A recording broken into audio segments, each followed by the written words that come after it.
ছুটির দিনটা কত তাড়াতাড়ি কেটে যায় তাই না। আজকে আমার বরের ছুটি, তো অনেকটা সকাল সকালই উঠে পড়েছে বাজার যাবে বলে। মা আর বাবান দুজনে মিলে বাজারে চলে গেছে। আমি যাইনি, কারণ ঘরে অনেকগুলো কাজ ছিল।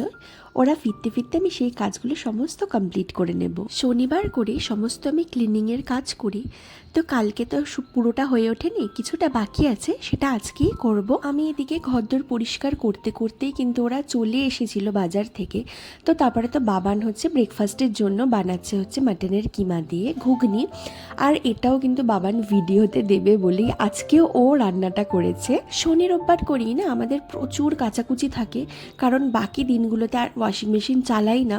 তো আজকে অনেক বিছানার চাদর আর বাবানের অফিসের পরার যে জামা কাপড়গুলো ছিল সেগুলো সমস্ত ধুয়ে নিলাম। আর এদিকে তো মা মাছ কেটে সেগুলোকে সমস্ত ধুয়ে বক্সের মধ্যে পুরে দিল। একটা জিনিস ভুল বলেছি, এটা ব্রেকফাস্ট নেই, এটা হচ্ছে ব্রাঞ্চ। তো এরপরে আমরা ডিনারের জন্য কড়াই চিকেন বানালাম। তো ভিডিওটা ভালো লাগলে চ্যানেলটাকে সাবস্ক্রাইব করে দেব।